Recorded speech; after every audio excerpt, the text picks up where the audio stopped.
एक घटना सुनकर आप लोगों को बड़ा आश्चर्य होगा। आश्चर्यजनक घटना है ही। हमारे पूज्य गुरुदेव श्री पहाड़ी बाबा महाराज ने यह घटना सुनाई थी। उस जमाने की बात है, सन 1932 में तो वो महंत पद पर विराजमान हो गए थे। कब? सन 1932 में। वो कहते थे हमको बच्चा सन याद नहीं रहते हैं, लेकिन हमको अपनी महंताई वाली सन भूलती नहीं। क्यों? कहते वृंदावन में इतने कम स्थान थे, अखाड़े और स्थान मिलाकर 32 ही व्यवहार बटे थे। महंताई में व्यवहार दिया जाता ना, तो अखाड़े उस समय सभी अखाड़े थे, सब बैठक थी, 16 बैठक थी उस समय वृंदावन में। सभी अखाड़े और प्राचीन स्थान मिलाकर मात्र 32 व्यवहार बटे थे। आज 500 से ऊपर हो गए। पूरा याद नहीं हमको, लेकिन अनुमान है हमारा 500 से ऊपर होंगे। अब परंपरा चल पड़ी है। पहले लोग जीवन पर्यंत अपने गुरु स्थान में रहकर ही भजन साधन करना चाहते थे। अब 2-4 भगत मिल जाएं, 2 पैसा आ जाए तो अब गुरु जी के पास नहीं रहेंगे, गुरु स्थान में नहीं रहेंगे। अब तो भले ही 100 ही गज जगह हो, पर खरीद के अपनी कुटिया बनाएंगे, कुटिया बना के भजन करेंगे। भगवान जाने कितना भजन होता है, तो ठाकुर जी जाने, राम जी जाने, पर कुटिया बढ़िया से कुटाई कर देती है।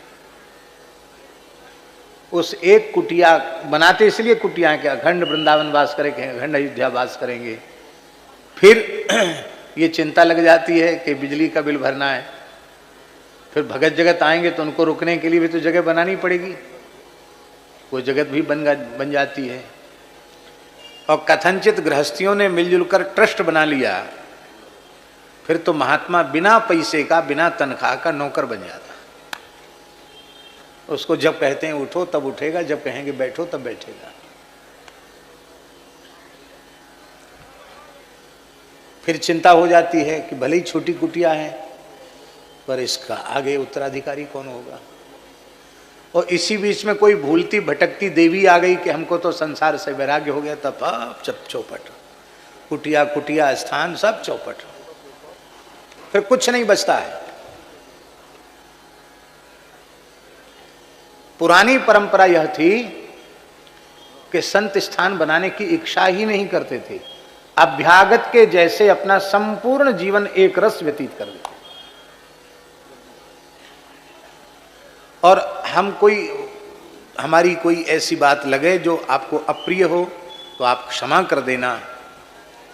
स्थान में रहकर अभ्यागत साधु की तरह रहकर भजन की जो सुविधा प्राप्त हो सकती है, वो सुविधा कभी आपको स्वतंत्र व्यवस्था में रहकर प्राप्त नहीं हो सकती। ठाकुर जी का एक कैंकर्य श्रद्धा पूर्वक कर दो, अहरनिश माला फेरो, भजन करो।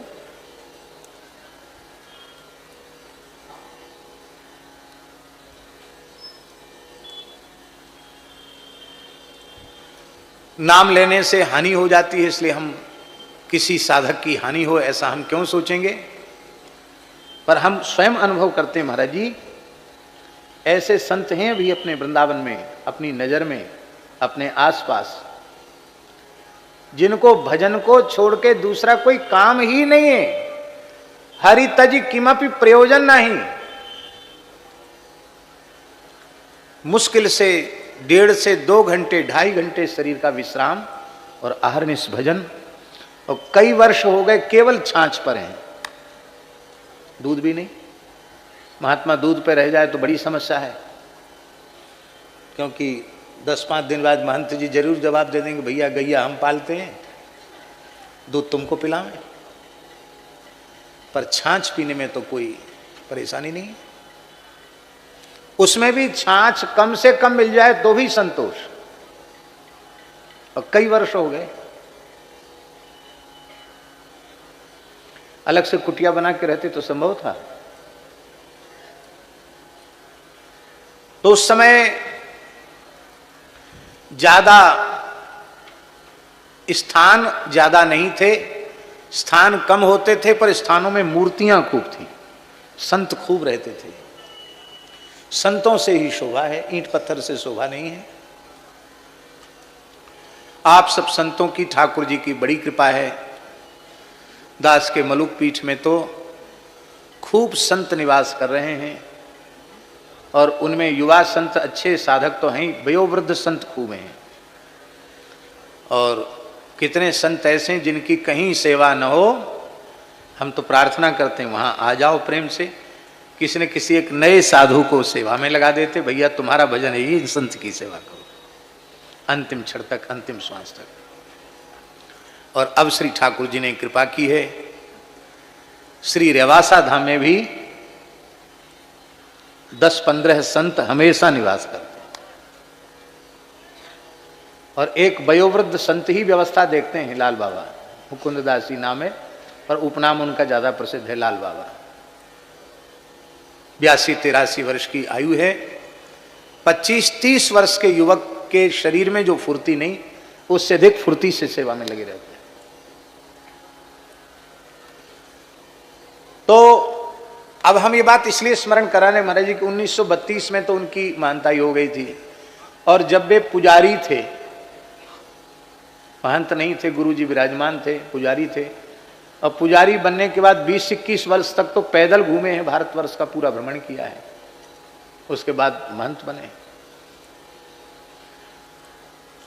तो अब आप अनुमान लगा सकते हैं कि लगभग 90-100 वर्ष पुरानी घटना होगी, 100 वर्ष पुरानी घटना होगी। महाराज जी बताते थे कि बैसाख का महीना था, शुक्ल पक्ष की 10वीं थी और ठाकुर जी को शयन करा के हम यमुना किनारे थोड़ी देर ठंडक में बैठने के लिए गए, वहीं बैठ के माला फेरेंगे। सत्य घटना है भैया जी। तो वहां एक संत बैठे दिखाई पड़े, बोलो यमुना जी के पुलिन में बैठे थे, इतनी दूर यमुना जी से बैठे थे जैसे हमसे पूज्य महाराज जी बैठे, इतनी दूरी पर जल था, माने केवल 1-1.5 हाथ की दूरी पर जल था। वहां एक संत बैठे थे, गौर वर्ण का शरीर था और शरीर एकदम अस्थि मात्र शरीर था, पर शरीर से इतनी कांति प्रकट हो रही थी, महाराज जी कहते थे मस्तक ऐसे जैसे साक्षात पूर्णिमा का चंद्रमा हो, ऐसा मस्तक। वो उन्मुनी मुद्रा में विराज रहे थे। उन्मुनी मुद्रा योगियों की शांभवी मुद्रा, उन्मुनी मुद्रा, उस उन्मुनी मुद्रा में वो विराज रहे थे। कहते हमने चरणों में प्रणाम किया, वो मेरी ओर देखे नहीं, वे अपने भाव समाधि में थे। फिर हम आए, थोड़ी बैठकर वहां जप करते रहे कि महात्मा ध्यान से खुलें तो इनके पास बैठकर इनसे कुछ पूछें। लेकिन लगभग 1-1.5 घंटे बैठे, वे अपने ध्यान में ही रहे आए। तो महाराज जी कहते कि अपने राम आए और गुरु महाराज तखत पर लेटे थे, चौक में ही, खुले में, गर्मी का समय था। तो गुरु जी को कहो बच्चा कहाँ गए थे पुजारी जी? कि महाराज जी यमुना किनारे बैठ के थोड़ा माला फेरने गए थे। तो बताया कैसे ऐसे महात्मा, अरे बोले कोई सिद्ध पुरुष आए, तुम बड़े भाग्यशाली हो, किसी सिद्ध पुरुष का दर्शन हुआ, चलो हमको भी दर्शन कराओ।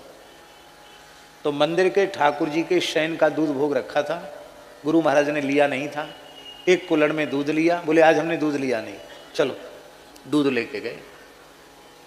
प्रणाम किया, उन संत से पूछा तो उन संत ने कहा मैं यमुनोत्री से आया हूं। क्या कहा? यमुना जी का उद्गम जहां से हुआ है यमुनोत्री, वहां से मैं हिमालय से आया हूं।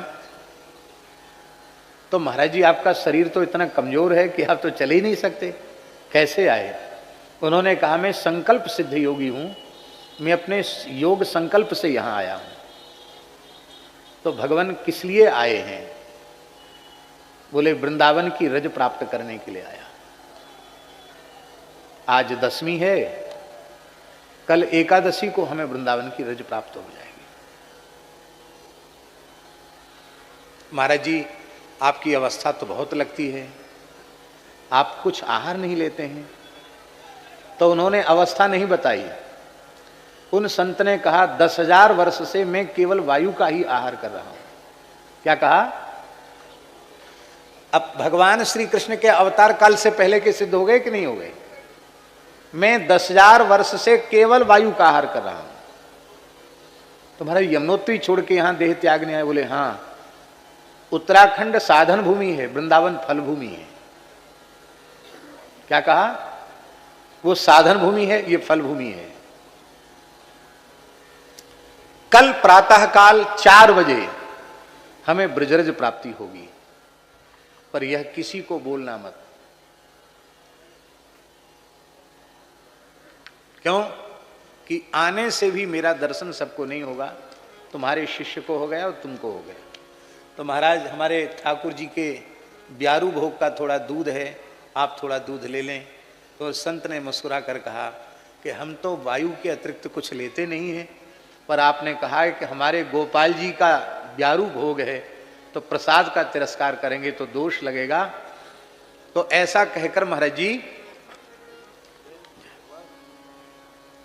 एक घूंट, महाराज जी कुल्हड़ में से उन्होंने एक घूंट, मुश्किल से एक घूंट भी नहीं, शायद 1 तोला दूध उन्होंने थोड़ा सा पिया होगा, और पी करके फिर महाराज जी को दे दिया। और महाराज जी के हाथ से महाराज जी के गुरुजी ने लिया। महाराज जी कहते हमारे गुरुजी ने प्रसाद लिया, बचा हुआ हमको दिया। और सवेरे हम जल्दी ही 3 बजे ही वहां पहुंच गए कि देखें महाराज का देह किस प्रकार से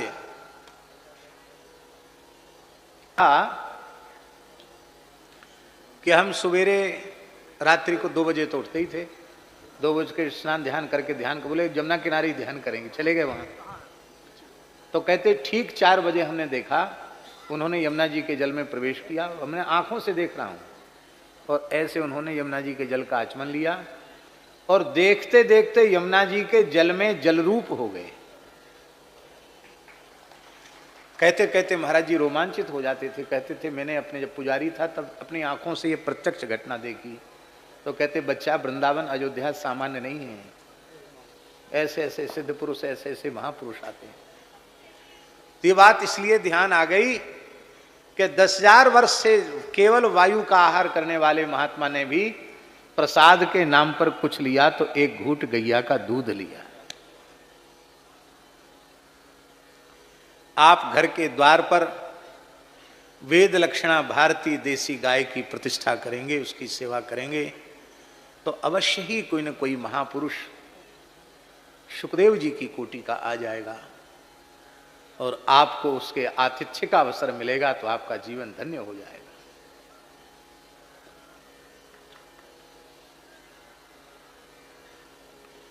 नासिक का ये जो कुंभ आने वाला है, ये दास का चौथा कुंभ होगा।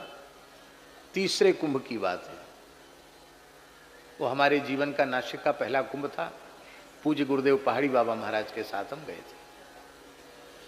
तो वहां पहुंचते ही महाराज जी बोले बच्चा, ये तपोवन है, यह हमारे आराध्य इष्ट रघुनाथ जी ने तप किया था।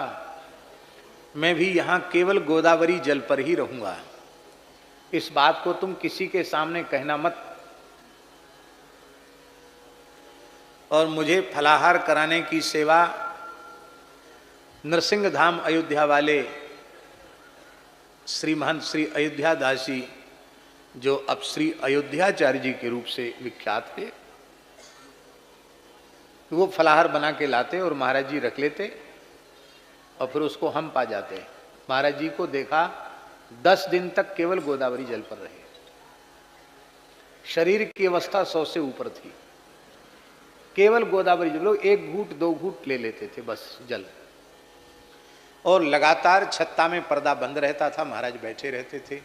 एक दिन हमने देखा कि हम देखें महाराज कितना बैठते हैं घड़ी देख करके, तो 2 घंटे हम बेहोशी में सो गए, हठात नींद आ गई। 22 घंटे तक हमने एक आसन से बैठे हुए उनको देखा। कितने? और 10 दिन केवल जल पर रहने के बाद पूरे बैरागी कैंप का झरा किया, क्योंकि सन्यासी अलग त्र्यंबकेश्वर में रहते हैं और वैष्णव सब इधर होते हैं। डाकोर खालसे में भंडारा किया। तो उन्होंने कहा महाराज पूरे कुंभ का वैष्णव बैरागियों का झरा कैसे होगा? अरे बोले सब खालसे में मूर्ति के हिसाब से चिट्ठी और अमनिया भिजवा दो, ठाकुर जी को भोग लगे, पंगत एक साथ बैठेगी, जयकारा एक साथ होगा, हो गई पंगत। उस समय 5-5 रुपए दक्षिणा, 5-5 रुपए दक्षिणा बहुत होती थी। महंतों को 50-50 रुपया और साधुओं को 5-5 रुपए दक्षिणा। इसके बाद महाराष्ट्र भ्रमण पर निकले तो भीमशंकर गए, घुसमेश्वर गए। अब महाराज जी तो केवल जल पर ही थे, रास्ते में भी कुछ नहीं ले रहे थे, कमजोरी बढ़ गई यात्रा में लगातार चलना गाड़ी से। तो कुछ भक्त लोग थे वे बड़े दुखी हो गए, बोले हम तो मन मार कर खा लेते हैं, महाराज जी तो केवल जल पर हैं, कमजोरी बढ़ जाएगी शरीर पर, कैसे होगा। हमसे कहा उनके महाराज जी कुछ ले लें। बोले अब यहाँ क्या लेंगे, केला तो हमको नुकसान करता है, कफकारक होता है, हम लेते नहीं हैं, और कोई चीज़ यहाँ संभव नहीं है। अलग ढंग से बोलते थे, हम कोई गृहस्थी थोड़ी है कि सवेरे से रात तक खाने में जुटे रहेंगे, अब वृंदावन में जाके फलाहार करेंगे। उन्होंने कहा महाराज जी सब लोग बहुत दुखी हैं, आप कुछ तो ले लें, क्योंकि लगभग 15-20 दिन हो रहा है आपको कुछ नहीं ले रहे। महाराज जी 20 दिन हो गया।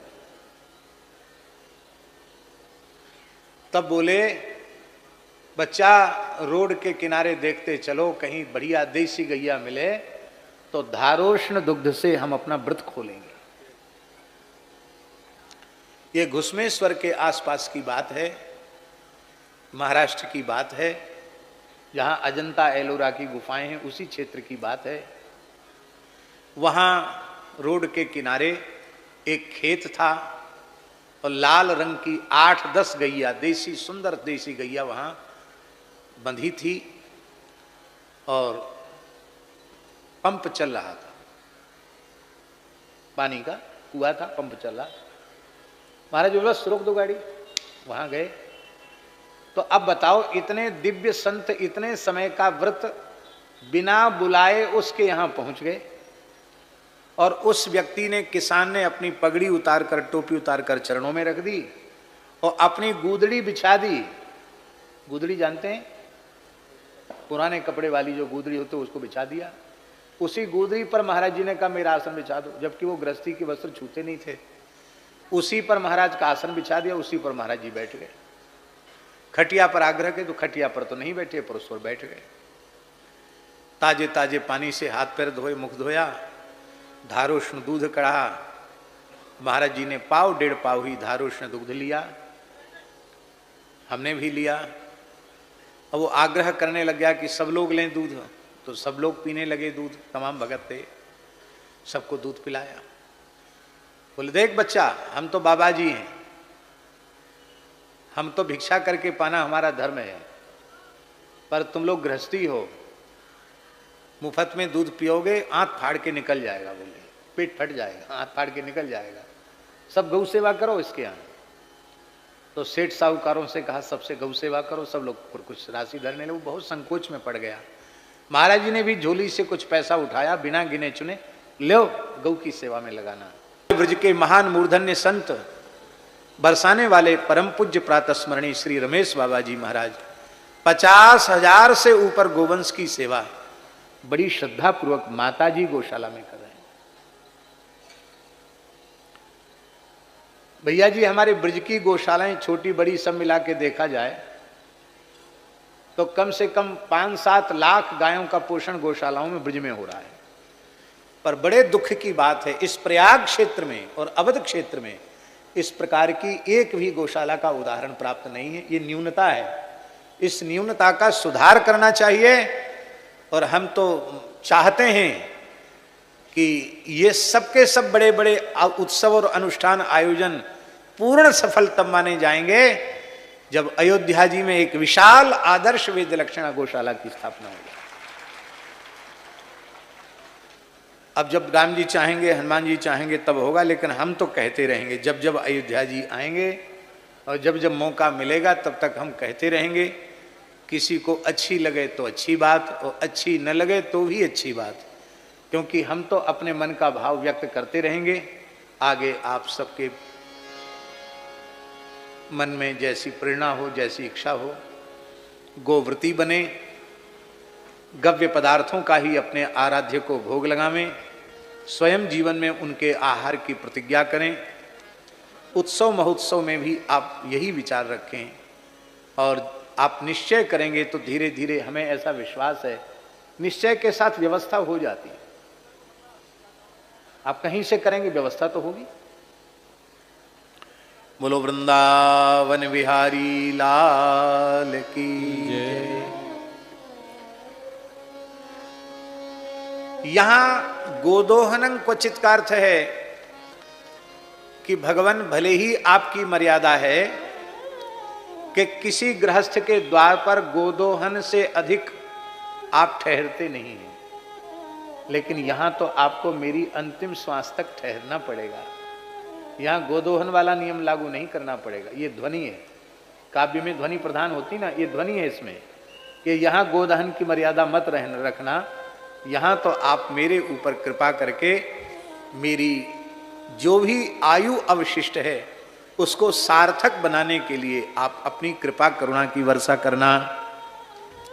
श्री शुकदेव जी बड़े प्रसन्न भय हैं और उन्होंने कहा, श्री शुक उवाच वरीयानेशते प्रश्नः क्रतो लोकहितं नृप आत्मवित् सम्मतः पुंसाम श्रोतव्यादिषु यः परः।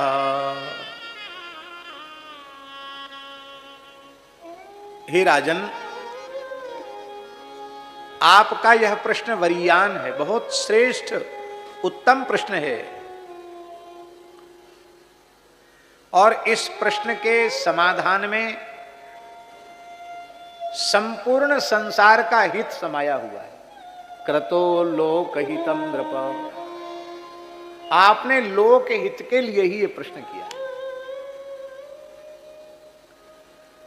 इसका तात्पर्य है कि आपके अपने हित में, आपके अपने परम कल्याण में किसी प्रकार का कोई संदेह ही नहीं है।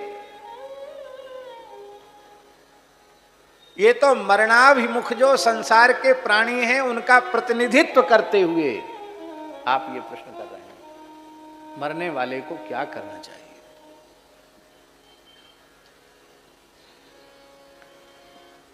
दास के मन में विचार उठते हैं तो 5 ऐसे कारण हैं महत्वपूर्ण जिनसे यह प्रमाणित होता है कि राजर्षि परीक्षित के कल्याण में संदेह नहीं है। वो कथा सुने न सुने, वो कुछ करें न करें, उनका सहज कल्याण हो जाएगा। उसके 5 हेतु हैं।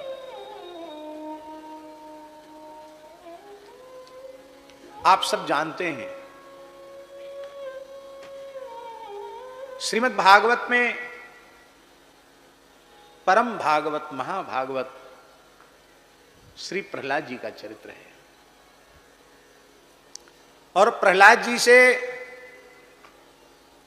भगवान नृसिंह ने स्वयं कहा है, त्रिसप्तभिः पिता पूता पितृभिः सहते नघ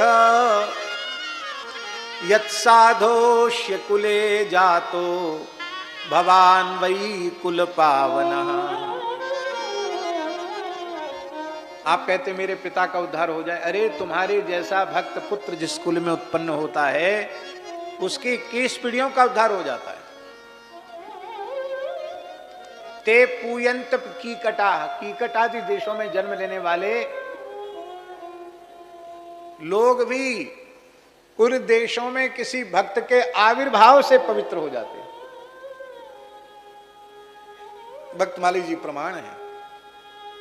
नाभाजी ने कहा, गौड़ देश पाखंड मैं टिकियो भजन परायण, गौड़ देश पाखंड मैं टिकियो भजन परायण, करुणा सिंधु कृतज्ञ भये अगतिन गति धायन, दस धारस आक्रांत महत जन चरण उपासे, नाम लेत निहि पाप दुरित तेहि नर के नासे, अवतार विदित पूरब मही उभय महंत देही धरी, श्री नित्यानंद कृष्ण चैतन्य की भक्ति दसों दिश विस्तरी।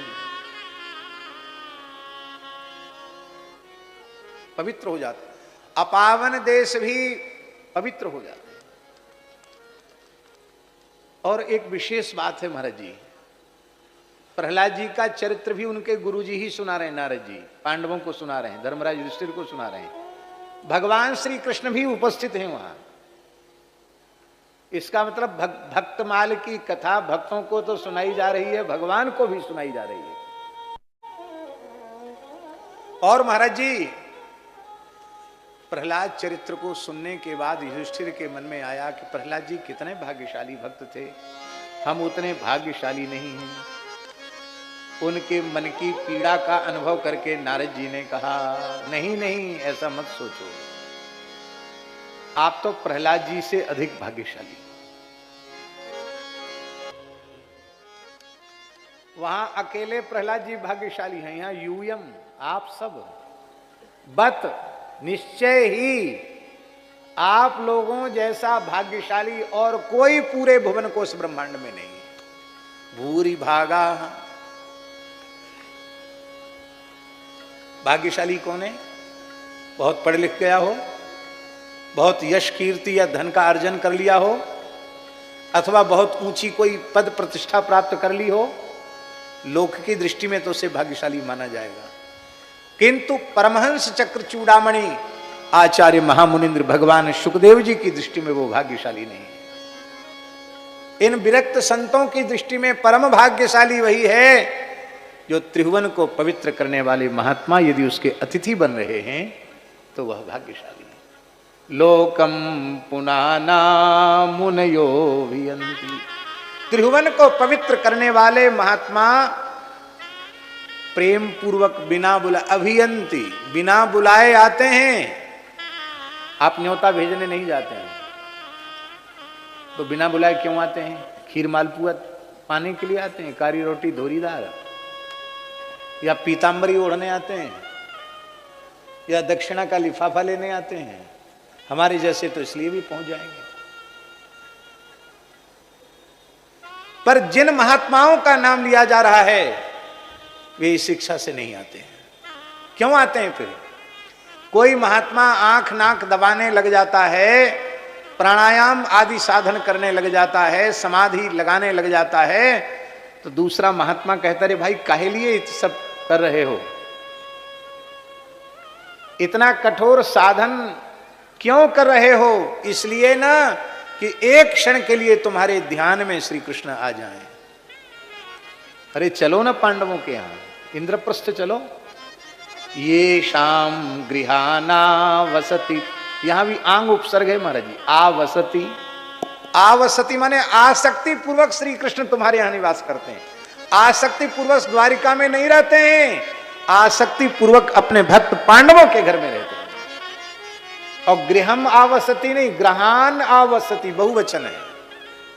इसका तात्पर्य है कि जैसे द्वारिका में 16,108 महलों में प्रत्येक महल में श्री कृष्ण का दर्शन होता है, ऐसी पांडवों के प्रत्येक पांडव के भवन में श्री कृष्ण का दर्शन होता है। कुंती बुआ को अनुभव होता है कि मेरा भतीजा तो हमको छोड़ के कहीं जाता ही नहीं, हमारे पास ही बैठे रहते हैं। द्रौपदी को अनुभव होता है कि वो तो अंतःपुर में ही रहते हैं। युधिष्ठिर को अनुभव होता है वो तो हमारे ही महल में रहते हैं। भीम दादा को अनुभव होता है कि तो हमारे ही महल में रहते हैं। अर्जुन को लगता है वे मेरे प्राण सखा हैं, अंतरंग सखा हैं, मुझे छोड़कर कहां जाएंगे, वे तो मेरे पास ही रहते हैं। नकुल सहदेव को लगता है कि वे तो निरंतर मेरे ही पास रहते हैं।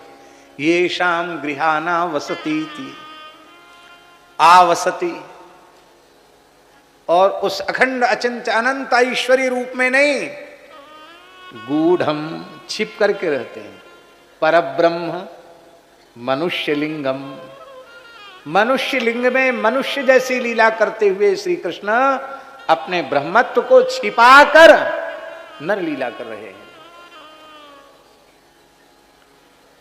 प्रहलाद जी के ऊपर कितनी देर की कृपा हुई, कृपा की भगवान नरसिंह अंतर्धान हो गए।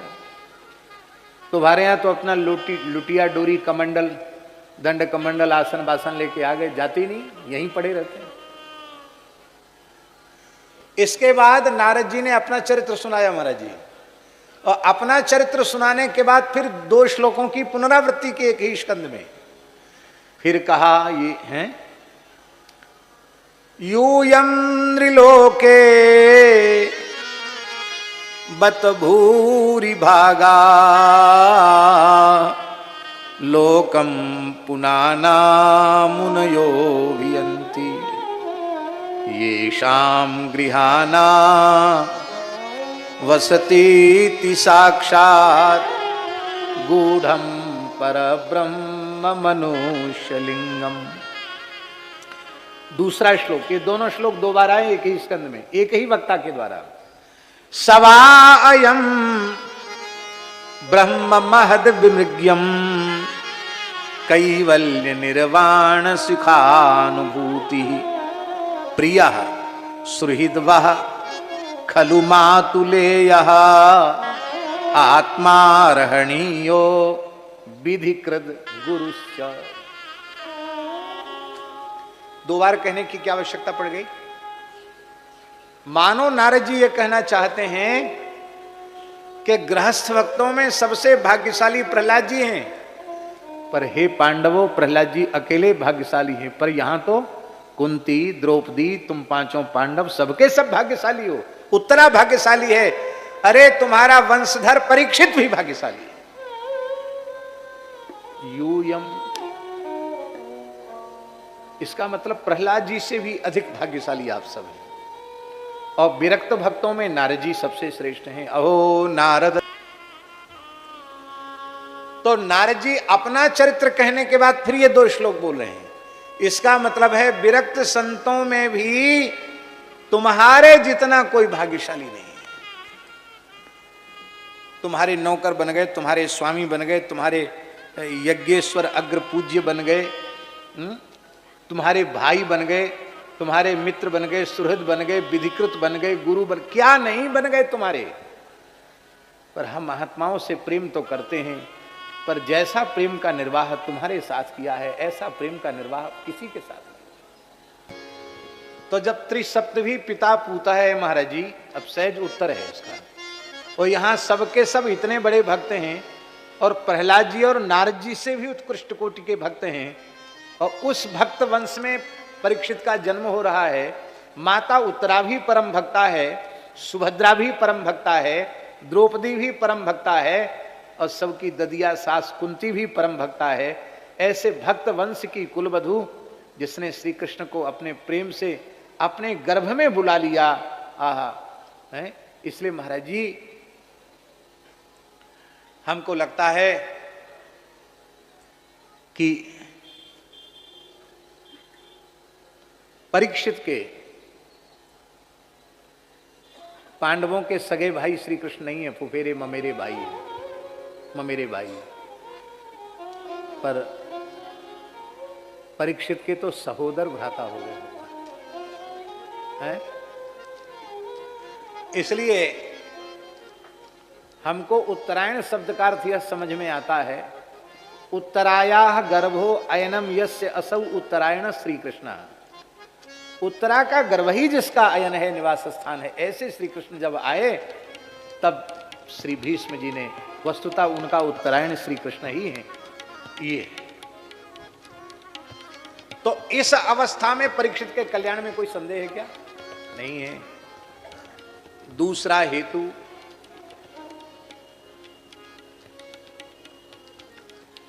किसी अधम से अधम, पापिष्ठ से पापिष्ठ कर रहे थे कि किसी अधम से अधम, पतित से पतित जीव के कल्याण का संकल्प कोई एक महात्मा कर ले। होए महात्मा,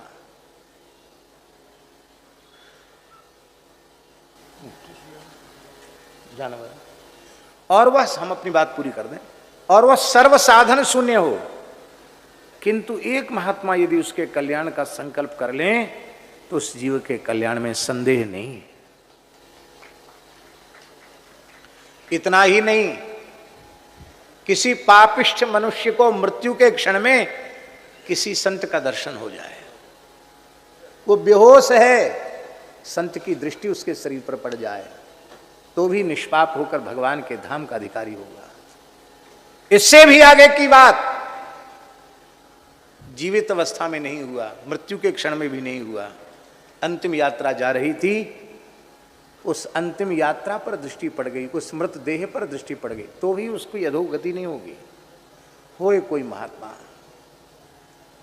इतना भी नहीं, संस्कार हो रहा था जमुना किनारे, सरयू किनारे, महात्मा की दृष्टि चिता पर पड़ गई, स्वाभाविक दृष्टि पड़ गई, तो भी वह भगवत धाम प्रयाण करेगा।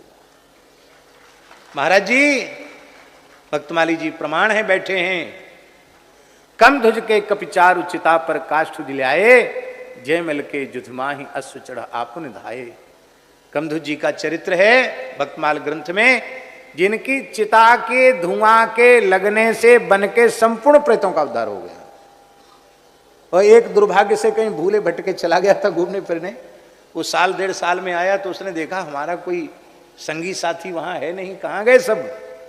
बोले वो तो कमध्वज जी की चिता के धुआं के लगने से मुक्त हो गए। भक्त की, संत की महिमा देखिए महाराज जी। अब वहां कोई चिन्ह भी नहीं था संस्कार का, पर जिस स्थल पर संस्कार हुआ था उस पर कुछ कंडा लकड़ी करके धुआं किया, तो उस धुआं के लगने से भी उस भूले भटके प्रेत का उद्धार हो गया। और परीक्षित कितने भाग्यशाली हैं। सृष्टि के सभी पूज्य ऋषि, महर्षि, ब्रह्मर्षि, राजर्षि, पितृर्षि, देवर्षि, कांडर्षि सब एक साथ बैठे हैं और यह संकल्प लेकर बैठे हैं, जब तक परीक्षित को भगवत चरणारविंद की प्राप्ति नहीं हो जाएगी तब तक हम यहां से हिलेंगे नहीं। परीक्षित के कल्याण में संदेह है क्या? क्रतो लोकहितम नृप। 2 कारण हो गए। तीसरा कारण गंगा च देवी। गंगा जी स्वयं में क्या कहना, समृद्धम सौभाग्यम सकल वसुधाया किमपि तन। पंडितराज जगन्नाथ जी ने गंगा लहरी में क्या कहना है, अद्भुत है गंगा जी का वैभव।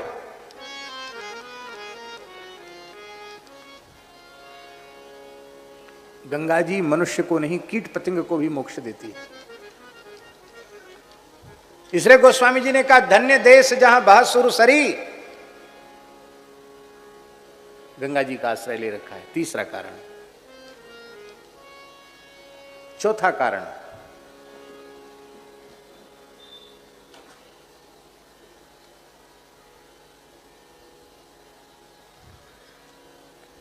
धृत चित्तमीशे। ईसे चित्तम धृतम, यह सबसे महत्वपूर्ण कारण है। पहला कारण भक्त कुल में जन्म, दूसरा कारण संतों के द्वारा उनके कल्याण का किया गया संकल्प, तीसरा कारण गंगा जी, चौथा कारण परीक्षित ने अपने चित्त में भगवान को धारण कर रखा है। और वस्तुतः परीक्षित, इस सिद्धांत के अनुसार परीक्षित के रूप में कोई ब्रजगोपी दिखाई पड़ती है, क्योंकि धन्याः ब्रजस्त्रिय उरुक्रम चित्तयानाः। ब्रजांगनाएं धन्य हैं जिनके चित्त पर श्री कृष्ण चढ़े रहते हैं।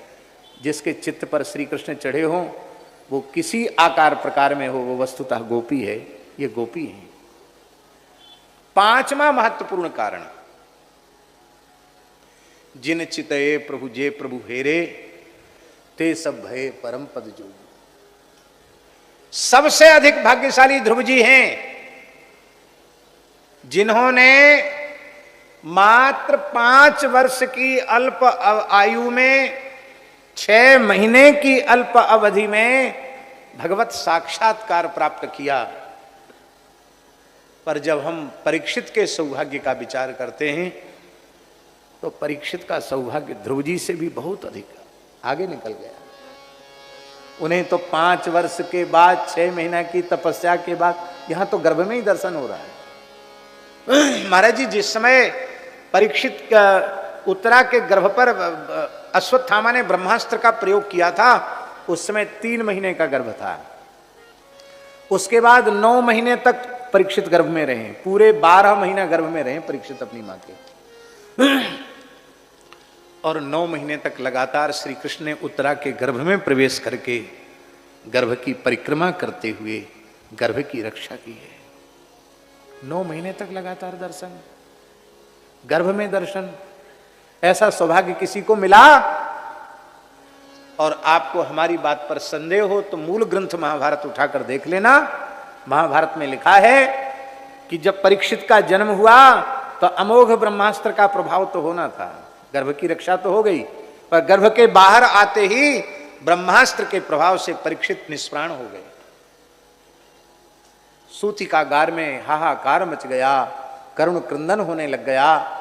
उत्तरा कुररी की तरह विलाप कर रही थी, सुभद्रा विलाप कर रही थी। श्री कृष्ण को याद किया, ठाकुर जी सूतिकागार में ही प्रकट हो गए। सुभद्रा ने कहा यहाँ अपनी भगवत्ता दिखानी पड़ेगी, बालक को जीवित करना पड़ेगा, नहीं तो आपके भक्त का वंश डूब जाएगा। महाभारत का वह प्रकरण आप देखिए, आपका वज्र हृदय होगा तो द्रवित हो जाएंगे आप। भगवान ने उस समय परीक्षित को गोद में लेकर, उनके मृत देह को, शरीर को गोद में रखकर परीक्षित ने, भगवान ने कहा यदि अर्जुन में मेरी निष्कपट प्रीति हो तो यह बालक जीवित हो जाए। और भगवान के प्रतिज्ञा करते ही परीक्षित ने नेत्र खोल दिए। अर्जुन उपलक्षण है, इसका तात्पर्य है यदि भक्त में मेरी निश्चल निष्कपट प्रीति हो तो यह बालक जीवित हो जाए। भक्तों के प्रेम की सौगंध खाकर के भगवान ने परीक्षित को प्राणदान दिया। और जब आंख खोली तो संसार को नहीं देखा, मां को भी नहीं देखा। नेत्र खोले तो कृष्ण की गोद में खोले, और आंख भर के देखा तो श्री कृष्ण को देखा। ऐसे भाग्यशाली जीव के कल्याण में संदेह है क्या? नहीं। परीक्षित जीव कोटि के नहीं है। क्या करें, हमको कथा कहनी आती नहीं है। नहीं तो ब्राह्मणों ने जो उनके लक्षण वर्णन किए हैं उनमें लिखा है साक्षात रमापति के समान ये जीवों का आश्रय प्रदाता होगा। भगवान के समान भगवान ही हो सकते हैं। हमको लगता है कीर्तन भक्ति का आचार्यत्व करने के लिए भगवान सुखदेव रूप में पधारे हैं, तो श्रवण भक्ति का आचार्यत्व करने के लिए भगवान परीक्षित रूप में पधारे हैं। इसलिए हम जीवों का प्रतिनिधित्व करते हुए वो बोल रहे हैं तुम्हें अपने कल्याण के लिए ये करने की आवश्यकता नहीं। तुम तो जीवों का आचार्यत्व करते हुए और ये पूछ रहे हो, हे राजन, संसार के कामों में उलझे हुए लोग, उनके जीवन में हजारों बातें कहने सुनने तक रह जाती हैं, किंतु आप जैसे भक्त, आहा क्या कहना, जो प्रमाद शून्य हैं, वो तो अपने थोड़े ही समय में अपना कल्याण कर लेते हैं। इन्हीं शब्दों के साथ अभी थोड़ी देर के लिए हम विराम करते हैं।